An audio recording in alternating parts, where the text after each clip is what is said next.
Hello everybody, it's Steamboat 28 again with some more Armchair Theology, and this week's episode is brought to you by the letters F and B. The other day I was on Facebook and there was a discussion going on. I have a lot of friends that are atheists and they post a lot of anti-theist rants, and of course all of the Christian people that they're on, that are on their friends list jump on the bandwagon and try to pounce on them, and because that's what you do. When you live in the Bible Belt, stuff happens, people, and they get their tempers flare up a little bit. Everybody's really touchy about what they believe, and I can definitely understand that. It's worth being touchy about a lot of times. But this incident in particular bothers me because it happens all the time. I like to play devil's advocate. I need to say that right out. I like to play devil's advocate because I've been on both sides of this religion thing before.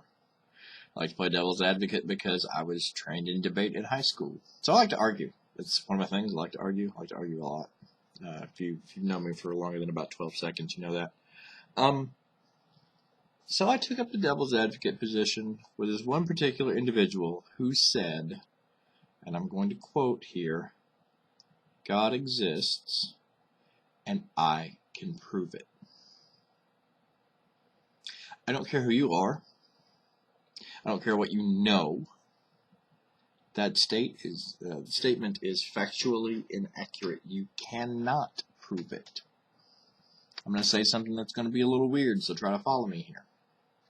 Whether or not God exists, whether or not every single one of us know in our hearts that a deity exists, we still can't prove it. There could be some massive global worldwide event, okay, to enlighten the hearts of literally all mankind, make everybody on the planet a theist of whatever faith best represents this individual, and we could still not prove it. Okay? Now, a common misconception when I say this is that I'm an atheist. I am obviously not an atheist. I am very obviously an Abrahamic theist. Okay? Let's just clear that out of the air right now. I believe that God exists, but I cannot prove that God exists, and I will never be able to prove that God exists, even though, at least for a certain definition of proof that we'll talk about in a moment, even though I fully believe it to the point that I treat it as a fact. The reason for this is that when we talk about proof for something like that, we're generally talking about scientific proof. And science and religion are always kind of at odds. But I'm here to tell you why science and religion can coexist, and it's the exact same reason that we can never prove if God exists. He could show himself to us tomorrow, and we could still not scientifically prove that God exists. The reason for that is very simple. It's because science and religion are not really apples and oranges, because those aren't different enough. Science and religion are programming books and baseball cards. That's how science and religion work together. Now, one of the definitions for science, I'm going to turn my head and you can see this lovely, gorgeous profile. Just look at it, soak it in. That's my good side. That's my good side. I'm kidding, they're all my good side. Where did I do the thing? I had the thing. Where did the thing go? The intellectual and practical activity encompassing the systematic study of the structure and behavior of the physical and natural world through observation and experiment. That's science. That's the science that's going on here. This is an analytical breakdown of something that you can physically touch. It's the study of things that you can see, the natural phenomena that there are.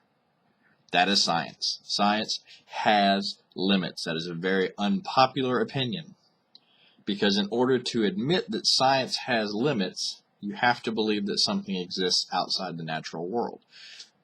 a lot of atheists and nihilists and certain other kinds of people don't believe that. So they will naturally disagree with me. Okay? I am agreeing with them in that science is the study of everything in the natural world.